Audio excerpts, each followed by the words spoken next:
Okay, so we have kind of a lot to do tonight. We really need to finish up the filming schedule for this episode. So what's everybody's class schedule like before break?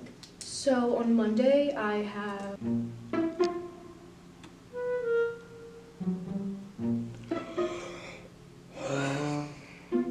Oh yeah, I'm pretty flexible. On Wednesday, I have this one class called...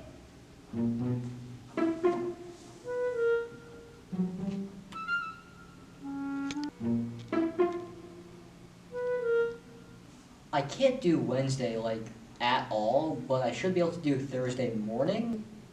Wait, but... Have you guys heard about the ghost? What ghost? I heard that there's a ghost haunting Annenberg.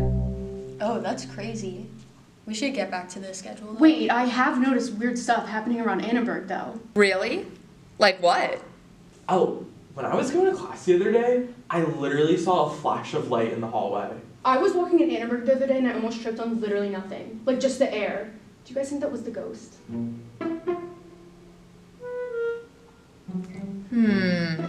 I think we should investigate. Yeah, let's go.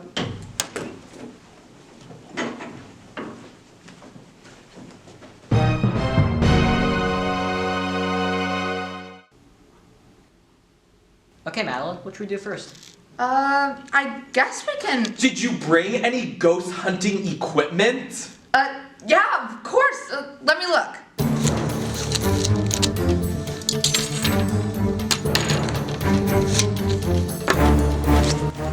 Oh! How do I use this? So, it'll just start making noise, right? Like, if the ghost is here? Yep. Beep. Beep. Beep. Beep, beep, beep, beep.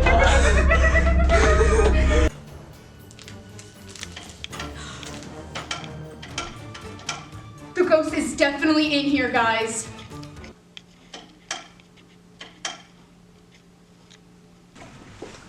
Alright, I don't think we're gonna see anything tonight. Yeah, let's get back to the schedule. Oh, wait. We can try and summon it. Does anybody have something we can use as an offering? I think I do. Perfect! Put it right there.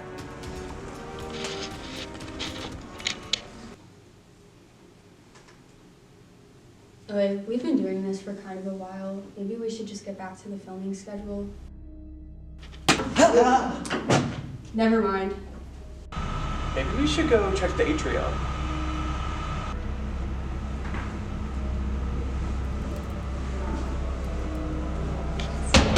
Pause! What was that? I think it was the ghost. It must be following us.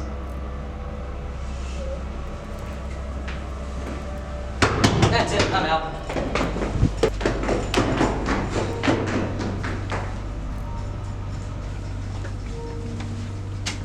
Somebody stepped on the trap.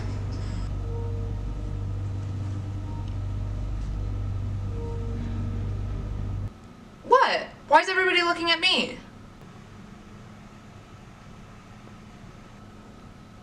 Okay, fine. I made it up. There's no ghost. I just didn't want to do this filming schedule. And I would have gotten away with it too if it weren't for you meddling writers and that stupid trap. Which wasn't even a real trap, by the way. I made that up too.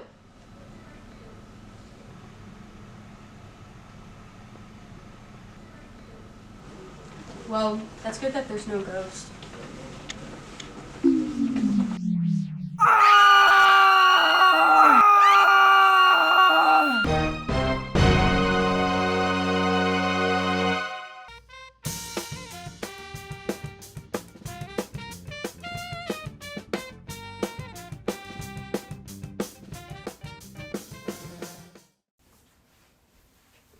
Welcome back to Temple Tonight.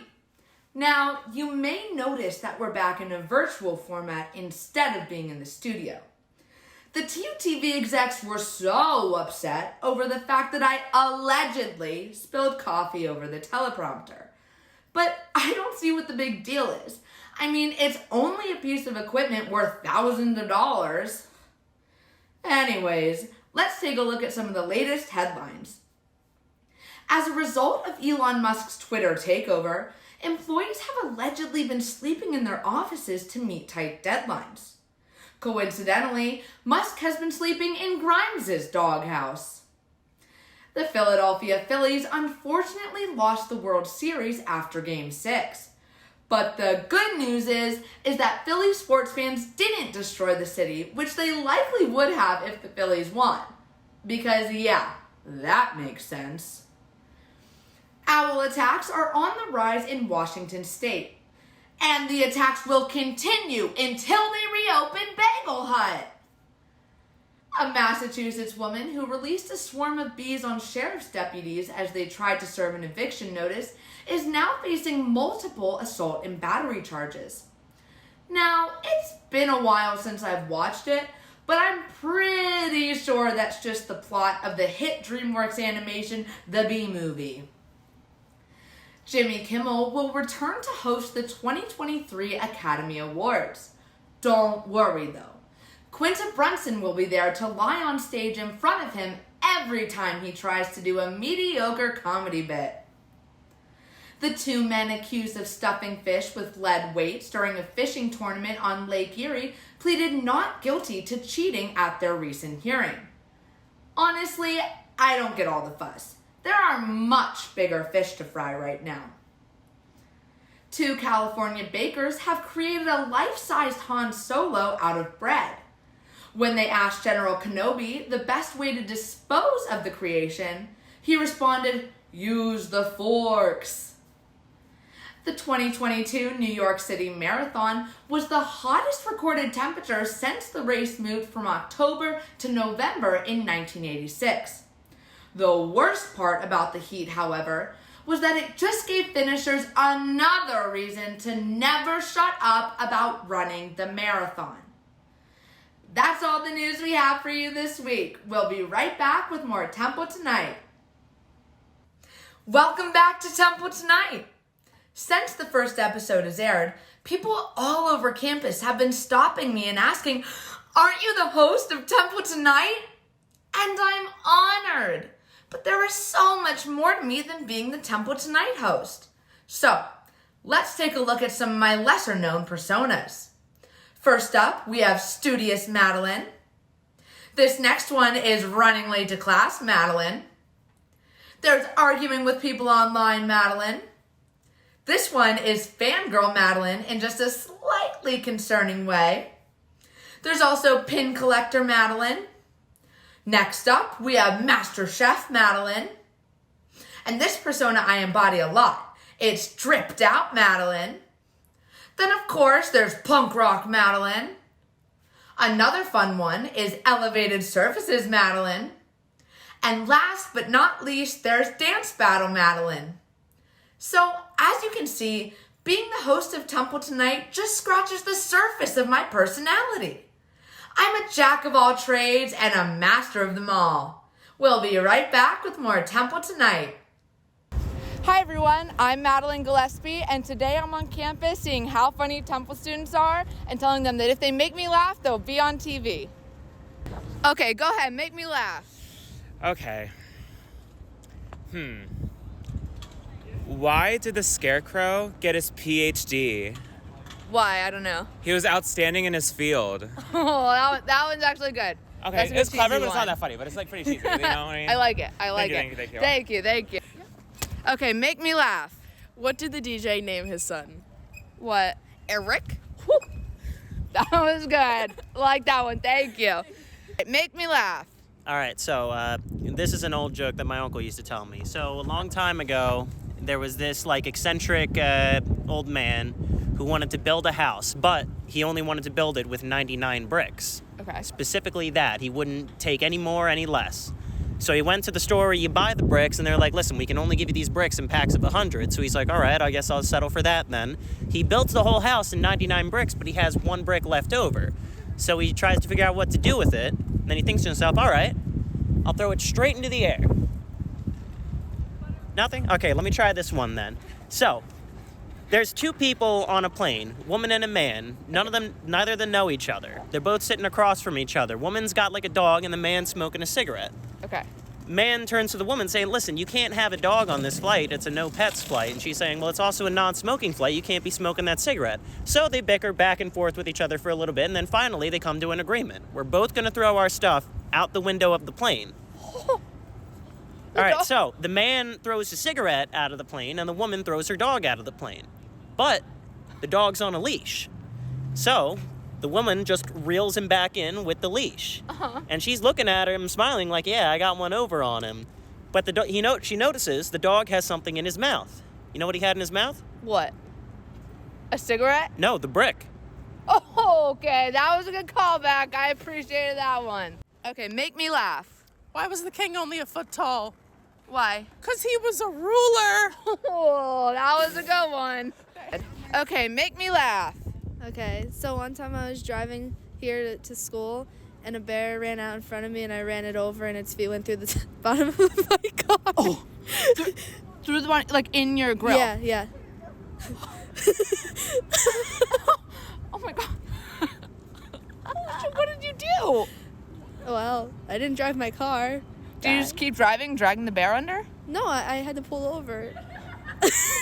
Aren't they like endangered? I don't know. Love that. It was traumatizing, actually. Yeah, I bet. Yeah. Probably more traumatizing for the bear, but Yeah, well, he didn't feel much. yeah, that's fair. Yeah. Okay, you ready? So make me laugh. Oh God, I don't know. Oh I'm my not God. good at making people laugh. I bet just a short little funny story, like a dating fail even. Okay, so on Monday night, I was with my great uncle at the basketball game, and like he wasn't paying attention at all to the basketball game or whatever. So I was like, "Why aren't you watching it?" He's like, "I just don't like watching it, but I'll bring binoculars sometimes and just watch the cheerleaders." And I was like, "Okay, like they're my age, but okay." Oh no, So Grandpa! That was a bit gross. Yeah. Or uncle. Oh jeez. Oh, that's a good one. That would make me very uncomfortable. Yeah, it definitely did. Good job. Good. So when you go into the bathroom, you're American, and when you come out of the bathroom, you're also American. What are you when you're in the bathroom? I don't know. European. Oh, God. I like that one. That was clever. That was clever. Thank you. Welcome back to Temple Tonight. We have some time to fill in our show tonight, so TUTV got us a last-minute guest for us. Everyone, say hello to Phyllis. Happy to be here. Mary? It's Madeline, actually, but I get it. So tell me a little bit about yourself, Phyllis. Well, I'm Phyllis. I'm from Syracuse, New York. I'm a full-time student in the architecture program. I love, and I mean love, game shows. Oh, well, who doesn't love a good game show? So what brings you on our show tonight? Well, I saw a post on Temple Tonight's Instagram account saying that they were looking for a guest with something interesting to share. So here I am. Oh, awesome. So you have something interesting to share with us? No. Okay, so why are you here? All right, relax. TUTV brought me on, like you said. I actually wanted to be on their other show, Tug of War, but they told me I didn't fit the tug of war aesthetic, whatever that means. It's like, what, do I not look tuggy enough? Have I not been through enough war? What's tug of war? I've never heard of it. I don't want to talk about it anymore. Oh, okay. Let's talk about your architecture classes. What's a typical day in the life? Oh, there's wood and structures. I have classes and we draw stuff.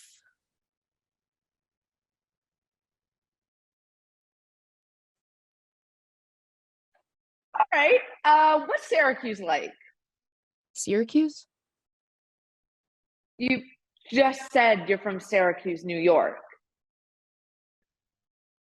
When did I say that? I'm from Seattle, like those vampires in that one movie. Oh, like Twilight. I love Twilight. Okay, kind of random for you to bring that up. Were you not just talking about the movie Twilight? Vampires from Washington? No, I was talking about my traumatic childhood memory of getting milk poured on my head in the school cafeteria. Oh, That's awful. Yeah, and to think it was the lunch lady that did it. Okay, how about we go back to talking about tug of war? Oh my gosh, I loved being on Tug of War. It's the best game show TUTV ever created. What? You just said you wanted to be on tug of war, and now you're saying you were already on it? Which is it? Oh no, I was on it. The other team tugged a little too zealously, and I went face first and caught a mouthful of stage. The doctor said I have amnesia now. Or, wait, did he? Wow, that sounds like it must have been really scary. I did just look up the plot of the show, though, and Tug of War is actually a trivia game show, not an actual tug of war. Huh? Oh, no, thank you. Enough about me, though. How do I get on a temple tonight? First of all, that was about you again, and you're on Temple tonight, right now. Whoa, wait, that's crazy. So, how do I get onto Tug of War? Well, that was something. We'll be right back with more Temple Tonight. Welcome back to Temple Tonight. Today we have a very special guest, Dan Casarella, the first ever host. Welcome, Dan. Thank you so much for joining us. Thank you so much for having me. This feels like a Christmas carol. I'm your ghost of Christmas past, here to advise you on what not to do in the future. Perfect. I need it. I need some help here. So how did Temple Tonight come about? Temple Tonight came about. It was an idea I had for a while I was at Temple. I loved late night TV. And so I always wanted to do a late night talk show at Temple. And then it wasn't until my senior fall semester, I interned at the Late Show with David Letterman. And that was a full-time internship. That was a great experience. And then I felt like I had the confidence to actually go to Paul Gluck, pitch the show, and he greenlit us and then gave us way, way too much freedom and was basically like, your first show is March 30th. See you then. And we literally like submitted scripts a week before and then just walked in the studio and was like, all right, we're doing the show. But it was on us to build the team. It was on us to get an audience. It was on us to pretty much develop the entire half hour. Wow. Mm-hmm. So it was kind of, you had this original idea to create the show. You were the show's founder, not just the first host, it sounds like.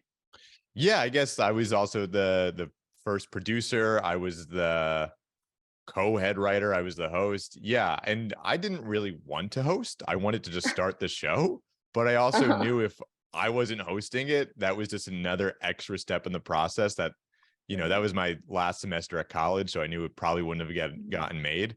So yeah, I jumped into the hosting seat as well. So describe for me what it was like hosting the first season.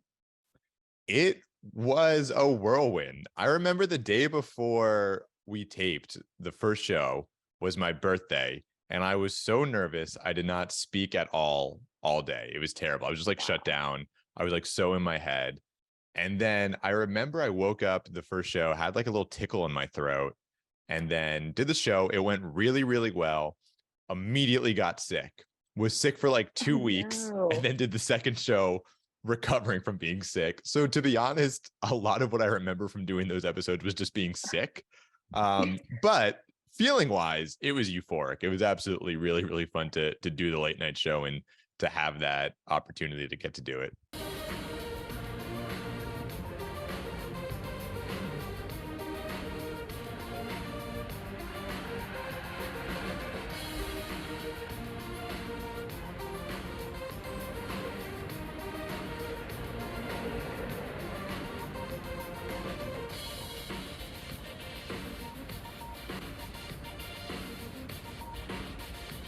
Live from Annenberg TV Studio 1, it's Temple Tonight.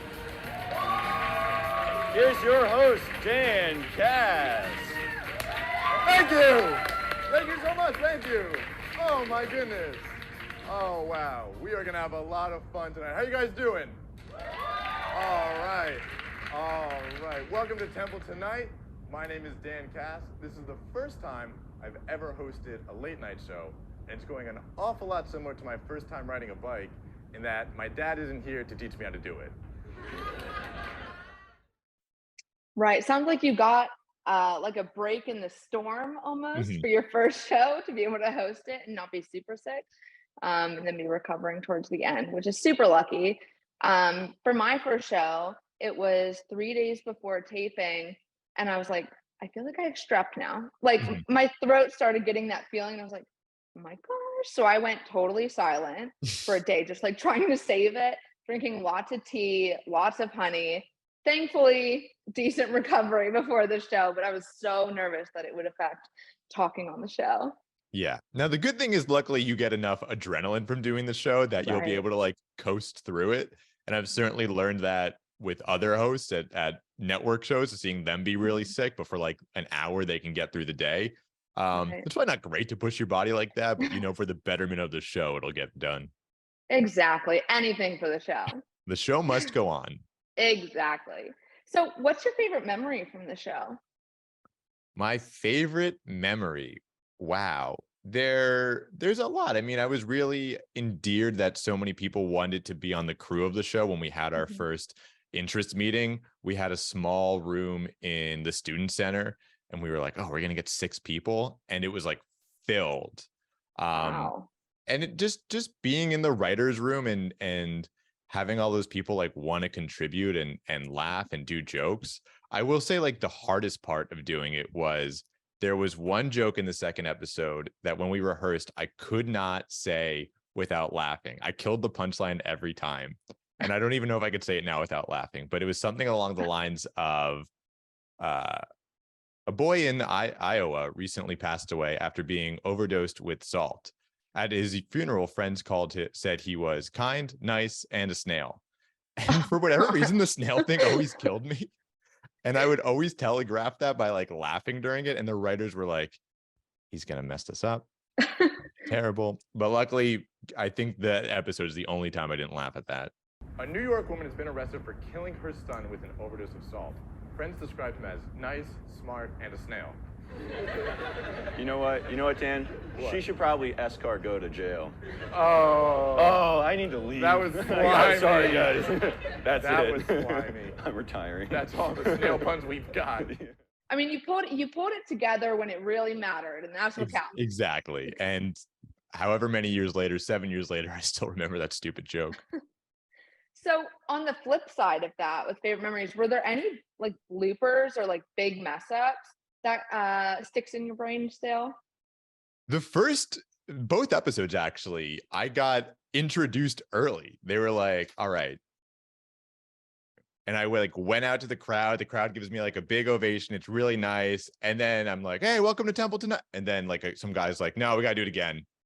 I was like, oh man. And that's the one part you don't want to restart because you just kill all the energy and all the momentum. Right. That happened on my first show.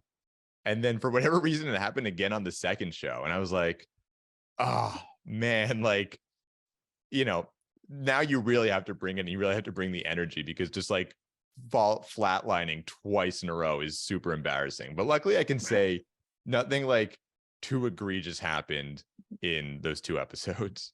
Good.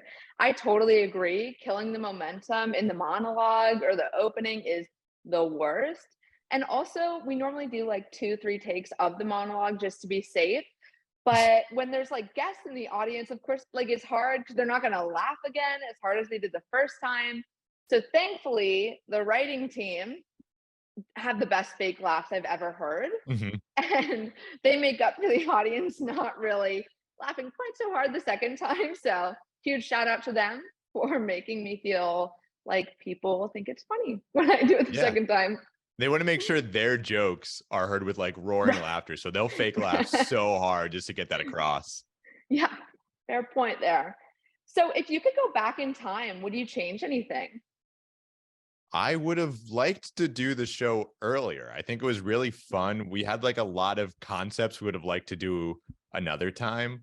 And just, you always think you have more time to prepare than you do. So we were so ambitious with what we wanted to do. And then, checked our watch and it was like, oh, it's a week before the show. So having a little bit more of a leeway, knowing what it would be like, I would have loved to rehearse for the first episode. That would have been nice instead of doing it once. at the studio, but I think for the most part, the nicest thing I could say is that I would have loved to do it more. Definitely. I wish we did more. I can't even imagine just doing the 2 shows. I mean, Mhm. I wish we could do one a week because I love it so much. So what are you doing now? Yeah, so now I work at the Philadelphia Conventions and Visitors Bureau as their creative copywriter, which is basically advocating for tourism to come to Philadelphia. I also have a few podcasts, one with Temple University called Leaving the Nest that focuses on alumni and their journeys post-graduation. And I have a show called Out of Love, which is different stories and perspectives on love. And I did do my time in late night after I graduated, though. I worked at James Corden for a little bit and Jimmy Kimmel Live for about 3 years. So definitely use this platform to continue that afterwards. Definitely. You have so much experience with these really famous shows. And I would love to follow in those footsteps there and Yeah, work I'm on sure you those can. shows. And Thank after you, thank after you. the taping, I'll be sure to tell you any horror stories you want. Thank you. I appreciate it. So, do you have any advice for me? Any advice? You don't have to do everything. You don't have to be the head writer. You don't have to do everything, be the producer, think about everything. Focus on yourself. And I would also say the show, one of the best things, but one of the most restricting things about the show is you have to be a stand-up comedian. You have to be an interviewer. You have to be a sketch comic. So whatever your personal preferences are, lean into that. If you really like doing interviews, book 2 interviews. If you really like telling jokes, make a really long monologue. If you like doing sketches, take more time to write those out and to produce those and get props and sets and whatever. But lean into what your strengths are and don't feel like you have to do everything and give it the same amount of preciousness and care. Right. Thank you so much. That's amazing advice. I'm definitely going to implement that going forward. Thank you so much for being on our show today, Dan. It was great talking to you. Of course, it was very nice to be back. Thank you for having me.